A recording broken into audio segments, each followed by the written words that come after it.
우리가 그에게서 듣고 너희에게 전하는 소식은 이것이니 곧 하나님은 빛이시라. 그에게는 어둠이 조금도 없으시다는 것이니라.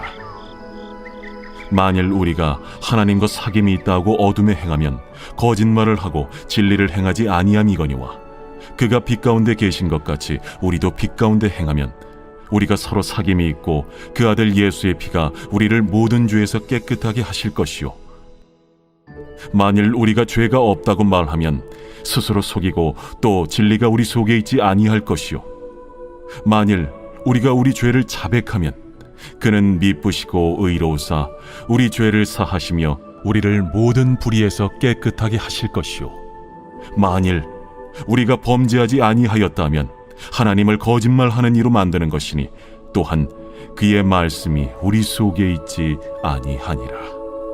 나의 자녀들아, 내가 이것을 너희에게 쓰면 너희로 죄를 범하지 않게 하려 함이라.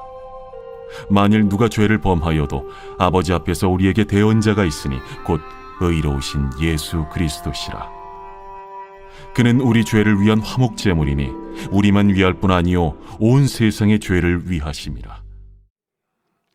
오늘은 빛 가운데로 걸으라 라는 제목으로 하나님 말씀 증거하도록 하겠습니다. 제가 어린 시절 부모님께서 자주 하셨던 말씀이 몇 가지가 있습니다.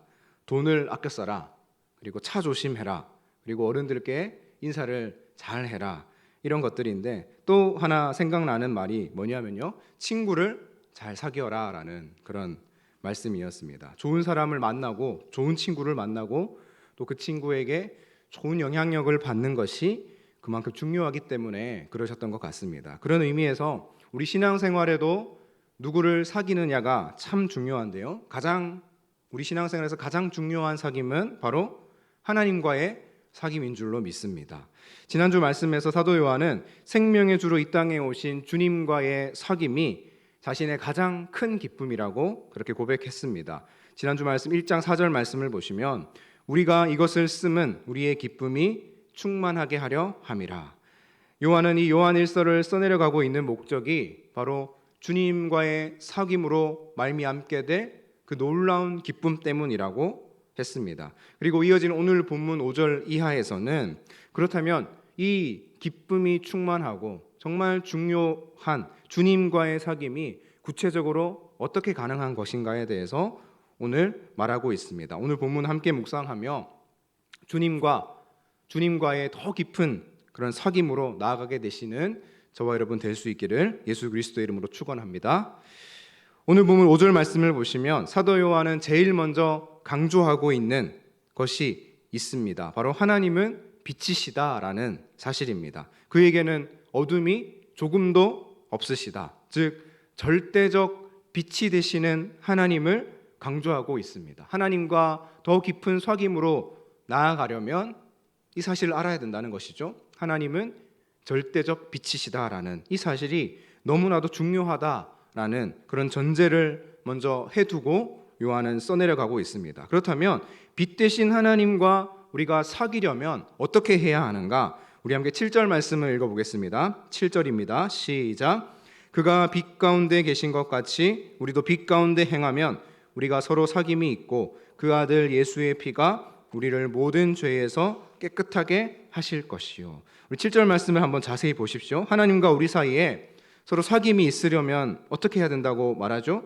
그가 빛 가운데 계신 것처럼 우리도 빛 가운데 행해야 한다. 우리도 빛 가운데 행해야 한다라고 말하고 있습니다.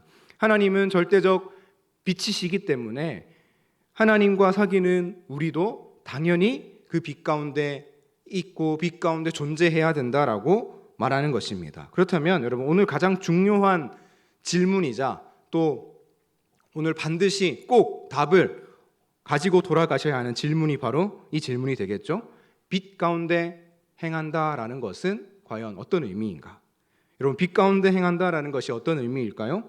언뜻 생각하면 우리는 이 말을 죄를 짓지 않아야 한다라는 의미로 생각하기 쉽습니다. 그런데 7절 하반절을 보시면 이것이 오해라는 것을 알 수 있죠. 7절 하반절에 보시면 그 아들 예수의 피가 우리를 모든 죄에서 깨끗하게 하실 것이요. 만약 빛 가운데 행하는 것이 죄를 짓지 않는 것이라면 예수의 피로 깨끗하게 되어야 할 우리의 죄가 있다는 것 자체가 모순이죠. 죄를 짓지 않으면 죄가 없기 때문에 깨끗하게 하실 필요도 없는 것입니다. 그렇다면 빛 가운데 행한다는 것은 정확하게 어떤 의미일까요? 바로 9절에 아주 명확하게 답이 있습니다. 우리 9절 말씀 함께 읽어볼까요? 9절입니다. 시작. 만일 우리가 우리 죄를 자백하면 그는 미쁘시고 의로우사 우리 죄를 사하시며 우리를 모든 불의에서 깨끗하게 하실 것이요. 아멘. 여러분, 답은 무엇입니까? 빛 가운데 행한다는 것은 무엇이죠? 죄를 짓지 않는 것이 아니라 죄를 자백하는 것입니다. 여러분, 죄를 자백한다는 게 왜 빛 가운데 행한다는 것일까요? 여러분, 빛의 반대는 어둠입니다. 어둠과 죄는 매우 밀접한 관계가 있습니다. 어둠의 가장 큰 특징이 무엇입니까? 바로 보이지 않는다라는 것이죠. 그래서 이 보이지 않는 어둠 속에 우리는 죄를 얼마든지 숨길 수 있습니다. 인간은 본능적으로 자신의 허물과 자신의 죄를 자신의 깊은 이 내면의 어둠 속에 숨기고 싶어 합니다. 우리 중에 그 누구도 다른 사람들이 다 볼 수 있도록 자신의 허물과 죄를 어둠, 이 내면 깊은 어둠 바깥으로 꺼내놓기 원하는 사람은 아무도 없습니다. 에덴 동산에서 아담과 하와가 선악과를 따먹었습니다. 하나님의 명령을 어기는 죄를 지었죠. 하나님이 아담아 어디 있느냐 하고 찾아오셨습니다. 어디 있는지 다 알고 계시지만 그럼에도 불구하고 아담의 이름을 부르셨습니다. 그런데 아담과 하와가 어떻게 행동하죠? 전에는 하지 않았던 행동을 시작합니다. 무화과 나뭇잎으로 자신들의 몸을 가리죠. 그리고 동산 나무 사이에 숨었습니다. 전 같았으면 아담아 어디 있느냐 하면 하나님 저 여기 있습니다 하고 뛰어나왔을 텐데 무화과 나뭇잎으로 지금은 몸을 가리고 나무 사이에 숨어 있습니다. 어둠을 찾아 들어간 것이죠. 죄를 짓고 나자 자신들의 죄를 숨기기 위해 또 감추기 위해서 어둠 속으로 숨어 들어간 것입니다.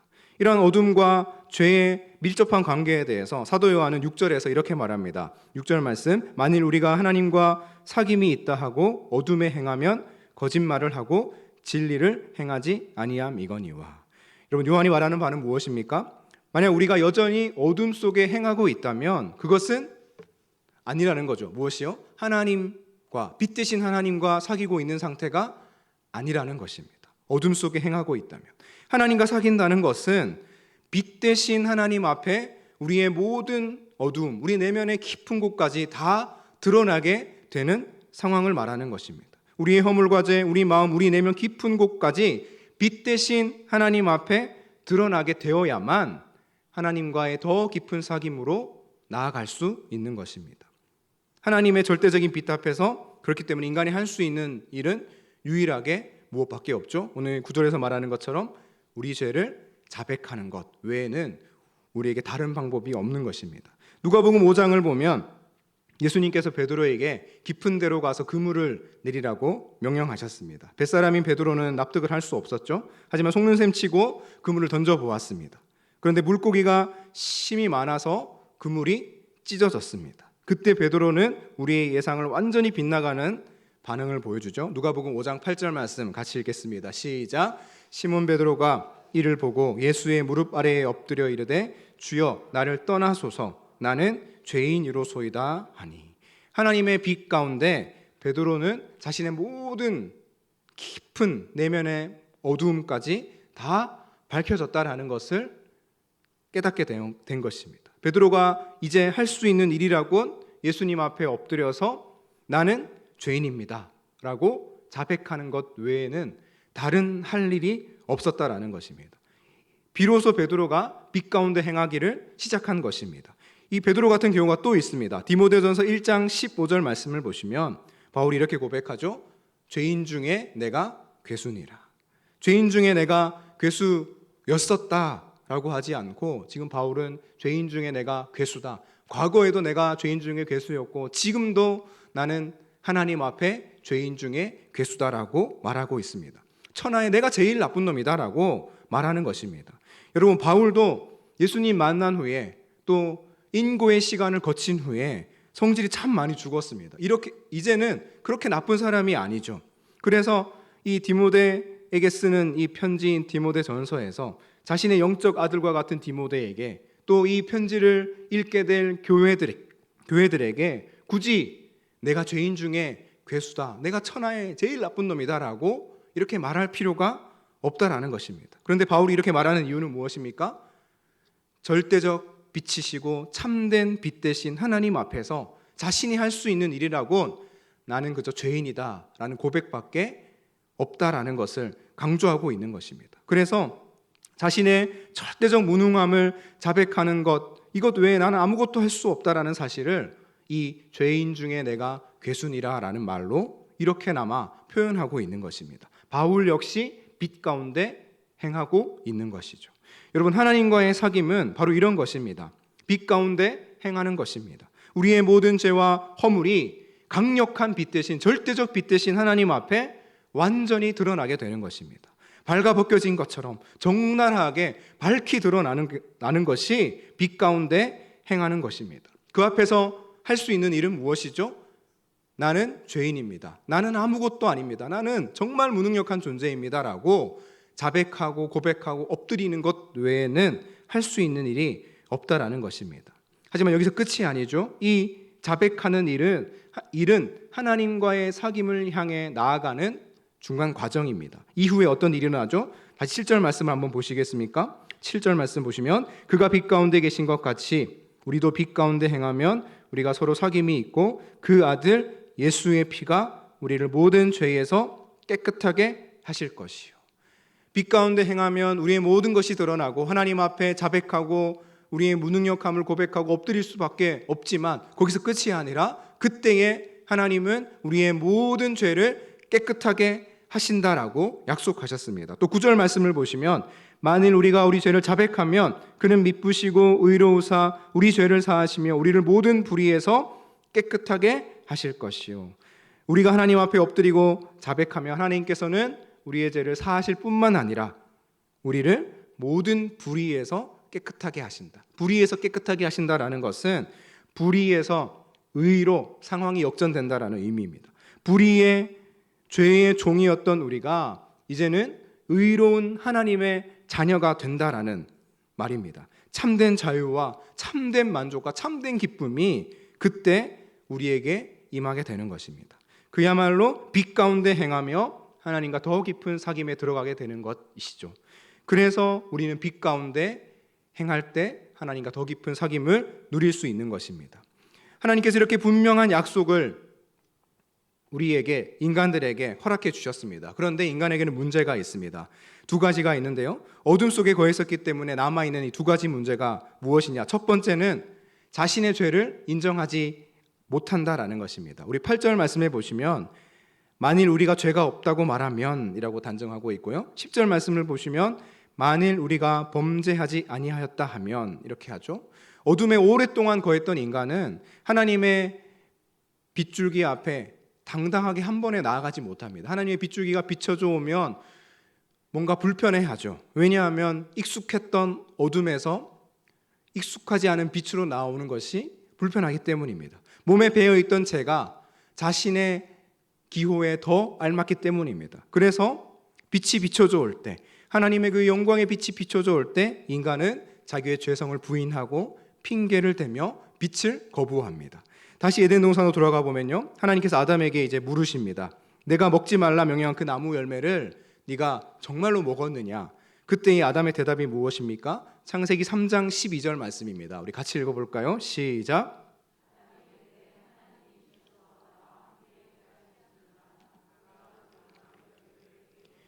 내가 먹었나이다. 아담의 대답이 무엇입니까? 저는 진짜 안 먹으려고 했는데 저 여자가 줘서 먹은 겁니다. 그런데 하나님, 저 여자 하나님이 만드신 여자네요. 지금 듣고 있던 하나님이 얼마나 황당하셨을까요? 옆에서 듣고 있던 저 여자 하와도 기가 막혔을 것입니다. 13절 말씀을 보시면 하와는 내가 언제? 그러면서 이렇게 대답합니다. 우리 13절 말씀 같이 읽겠습니다. 여호와 하나님이 여자에게 이르되 네가 어찌하여 이렇게 하였느냐? 여자가 이르되 뱀이 나를 꿰므로 내가 먹었나이다. 여자도 똑같죠? 뱀이 줘서 먹었습니다. 뱀이 나한테 주지 않았다면 뱀 때문이에요. 뱀 때문에 다 망쳐버렸네. 지금 하와가 이렇게 말하고 있는 것입니다. 여러분, 이것이 인간의 어쩔 수 없는, 하나님의 빗줄기가 비춰올 때 불편해하며 어쩔 수 없이 드러나게 되는 본성이라는 것입니다. 하나님, 제가 잘못했습니다. 제가 진짜 잘못했습니다. 용서해 주십시오. 이렇게 인정하면 되는데 이것이 너무나도 어렵다라는 것입니다. 우리도 마찬가지 아닙니까? 나의 잘못을 선뜻 인정하는 게 얼마나 어려운지요. 내 잘못도 인정하는데 당신도 잘못이 없진 않잖아. 우리가 늘 입에 달고 사는 말 아닙니까? 나는 안 그러려고 했는데, 나는 정말 그러려고 했는데 상황이 좀 점점점. 이게 우리가 자주 하는 핑계 아닙니까? 어떻게든 빛이 비춰져 오는, 하나님의 그 영광의 빛이 비춰져 오는 상황을 모면해 보려고 남 탓을 하고 상황 탓을 하는 게 우리가 여전히 가지고 있는 어둠의 옛 본성이라는 것입니다. 이 어둠의 본성은 쉽사리 사라지지 않습니다. 오히려 빗줄기가 불편하게 느껴지죠. 그래서 빛을 거부하기에 이르는 것입니다. 첫 번째로 자신의 죄를 인정하지 못했다면 두 번째로 인정하지 못하는 게 있는데요. 이것이 더 큰 문제입니다. 바로 하나님의 죄의 용서도 인정하지 못한다라는 것입니다.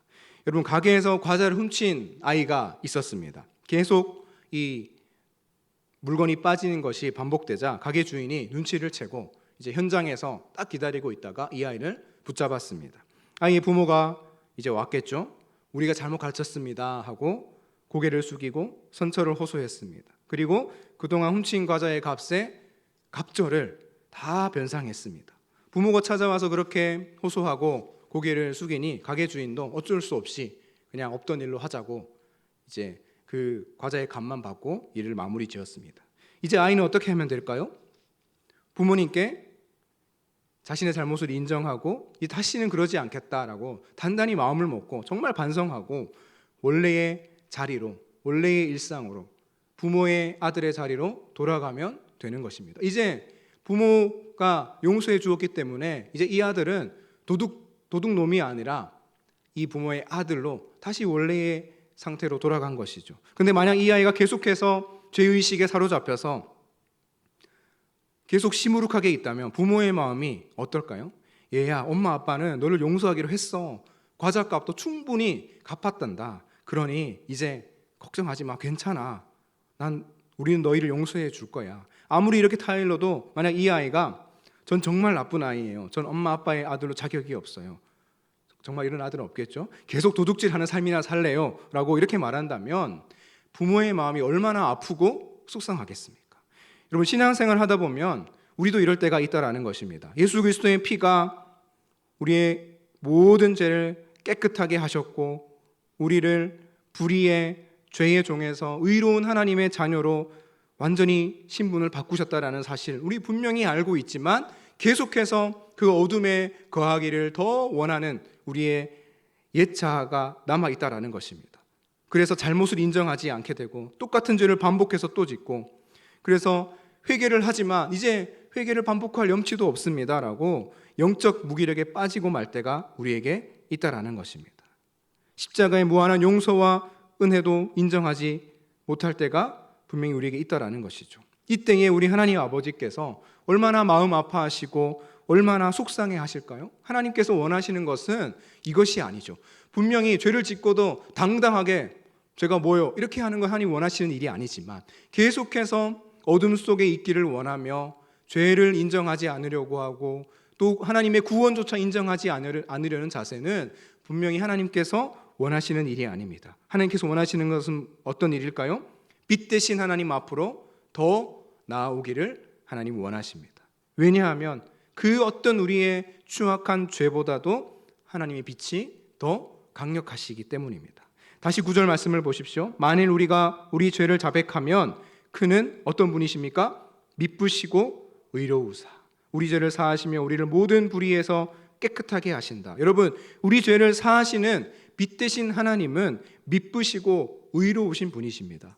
먼저 미쁘시다라는 것은 신실하시다, 믿음직스러운 분이시다라는 뜻입니다. 여러분, 죄 용서에 있어서 우리 하나님은 신실하신 분이십니다. 죄 용서에 있어서 하나님은 반드시 약속을 지키시는 분이십니다. 디모데후서 2장 13절 말씀을 보시면 우리는 미쁨이 없을지라도 주는 항상 미쁘시니 자기를 부인하실 수 없으시리라. 여러분, 인간에게는 미쁨이 없죠. 인간에게는 신실함이 없습니다. 그래서 인간은 믿을 만한 존재가 못 되고 심지어 우리 자신도 우리가 믿으면 안 되는 그런 연약한 존재입니다. 하지만 하나님은 어떤 분이십니까? 항상 미쁘신 분이십니다.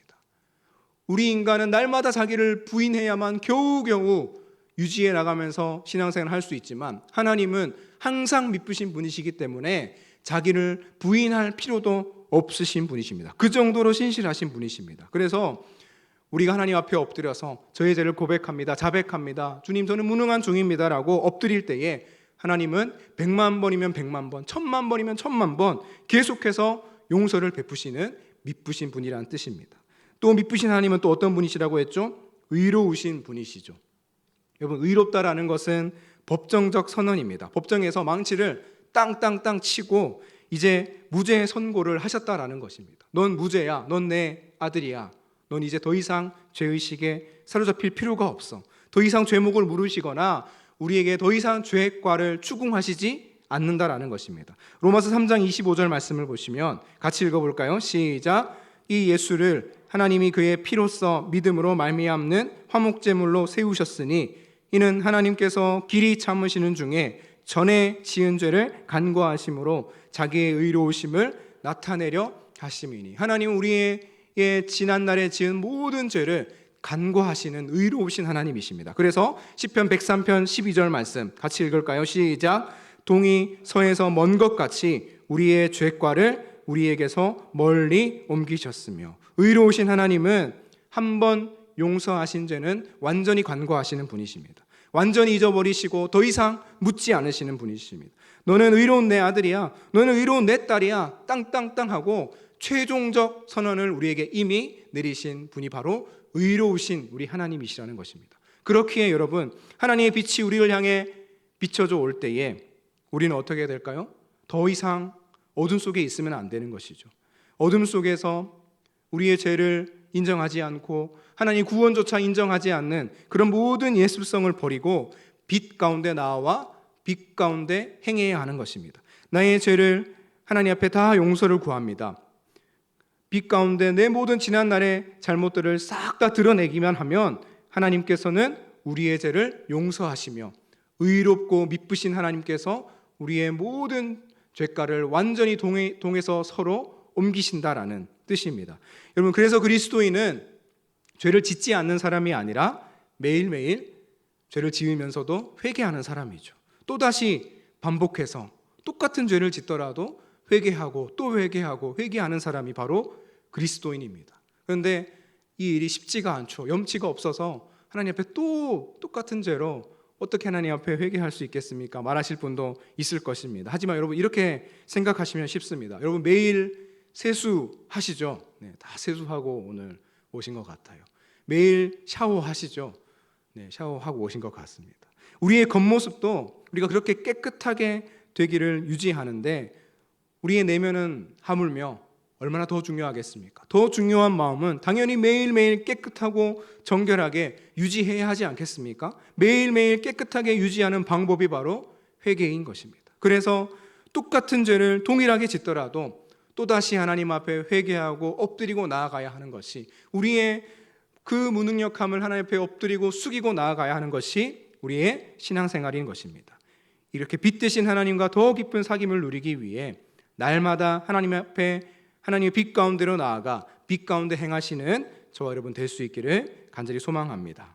여러분, 처음에 제일 초반에 제가 드렸던 질문이 있죠. 빛 가운데 행한다는 것은 어떤 것이라고 했죠? 바로 죄를 자백하는 것이다 라고 했습니다. 그렇다면 매일 이렇게 자백만 한다면 우리가 반복해서 죄를 지어도 되지 않을까라는 우리의 질문이 생기죠. 당연히 그럴 리가 없습니다. 사도 요한은 오늘 본문 2장 1절에서 말합니다. 우리 2장 1절 말씀 같이 읽습니다. 시작. 나의 자녀들아, 내가 이것을 너희에게 쓰면 너희로 죄를 범하지 않게 하려 함이라. 여기까지. 여러분, 분명하게도 요한의 이 편지를 쓰는 의도는 이 편지 받는 사람들이 죄를 범하지 않게 하는 데 있다라고 분명히 말하고 있습니다. 조금 보충해서 바울이 쓴 로마서 5장 20절 말씀을 한번 보시면, 그러나 죄가 더한 곳에 은혜가 더욱 넘쳤나니. 여러분, 이 구절을 우리가 어차피 회개하면 되니까 죄를 지어도 되지 않을까, 죄의 방임의 근거로, 우리의 방탕의 근거로 삼으면 안 됩니다.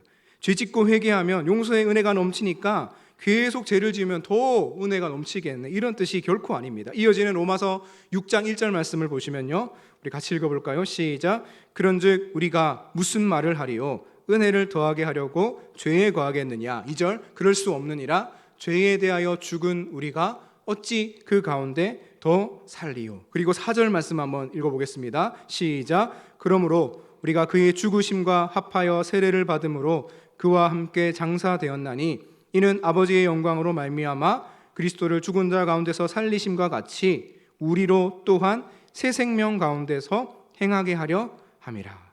여러분, 요한과 바울이 말하는 바는 똑같습니다. 요한은 뭐라고 했죠? 내가 이것을 쓰면 너희로 죄를 범하지 않게 하려 함이라. 바울은 뭐라고 말합니까? 너희로 새 생명 가운데서 행하게 하려 함이라. 여러분, 하나님 아버지의 한이 없는 용서와 크신 은혜를 이용하려고 하는 생각, 그래서 더 방탕의 자리로 나아가려는 시도를 한다면 그럴 수 없다라는 것입니다. 혹 행여라도 이 용서의 은혜가 어차피 있기 때문에 내 마음이 죄에 대해 조금이라도 해이해지려고 한다면 그건 역시 말이 안 되는 일이라는 것입니다. 여러분, 구원에 대해서 우리가 기억해야 되는데요, 구원은 그저 우리가 천국 가는 티켓을 받은 것이 아닙니다. 구원은 우리가 천국 가는 보장을 받은 것이 아닙니다. 만약 구원이 그런 것이라면 우리는 방탕의 자리로 나아가서 재차 회개하고 또 죄를 짓고 또 회개하고 그렇게 얼마든지 할 수 있겠죠. 어차피 천국만 가면 끝나는 거니까. 하지만 구원은 그런 게 아니죠. 우리의 구원은 천국 보장이 아니라 빛 대신 하나님과 더 깊은 사귐을 누리게 되는 하나님과의 관계 회복이 바로 우리에게 주어진 구원의 참된 의미라는 것입니다.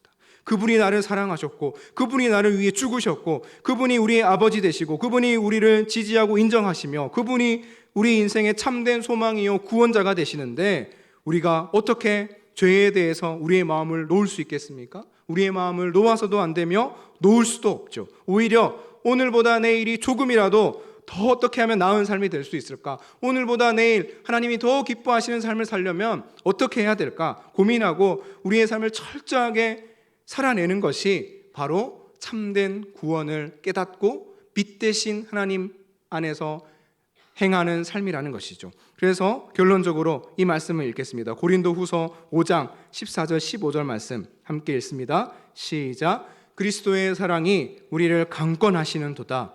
우리가 생각하건대 한 사람이 모든 사람을 대신하여 죽었은즉 모든 사람이 죽은 것이라. 15절. 그가 모든 사람을 대신하여 죽으심은 살아있는 자들로 하여금 다시는 그들 자신을 위하여 살지 않고 오직 그들을 대신하여 죽었다가 다시 살아나신 이를 위하여 살게 하려 함이라. 그리스도의 사랑이 우리를 강권하십니다. 그 위대한 사랑이 우리의 인생의 목표를 바꾸어 놓는 거예요. 어떤 목표를 바꾸죠? 그 전에는 그들 자신을 위하여 살던 모든 이 땅의 인간들이 그 죽으시고 다시 사신 예수 그리스도를 알게 되고 그분을 깨닫게 되면, 그분의 구원이 얼마나 크신지 알게 되면 오직 그를 위하여 살게 되는 것으로 인생의 목적과 인생의 방향이 완전히 바뀌게 되는 것입니다. 주 안에 사는 성도 여러분, 무엇을 위하여 살고 계십니까? 또 이제는 무엇을 위하여 사시겠습니까? 다시는 우리 자신을 위하여 살지 마시기 바랍니다. 오직 우리를 위하여 죽으셨다가 우리를 위하여 다시 사신 예수 그리스도를 위하여 살아가시는 여러분 될 수 있기를 소망합니다. 그래서 오늘보다 내일이 조금 더 나은 삶, 오늘보다 내일 하나님이 어떻게 하면 하나님을 더 기쁘시게 해드릴까, 우리의 삶을 철저하게 살아내시는 저와 여러분의 삶이 될 수 있기를 예수 그리스도의 이름으로 축원합니다. 이 시간 말씀을 기억하며 함께 기도하겠습니다. 빛 가운데 행하는 것은 그 빛 가운데 우리를 드러내며 죄를 자백하고 하나님 앞에 엎드리는 것입니다. 참된 빛이신 하나님 앞에 우리의 모든 죄와 허물을 자백하고 오직 미쁘시고 의로우신 주님만 의지하게 하여 주옵소서. 구원은 천국 가는 보장을 받는 것이기도 하지만 하나님과의 관계가 회복되는 것입니다. 날마다 우리의 삶을 돌아보며 날 위해 죽으시고 날 위해 다시 사신 예수 그리스도를 위하여 살아가는 복된 인생 되게 하여 주옵소서. 시간 함께 주님 이름 부르고 기도해 나가겠습니다.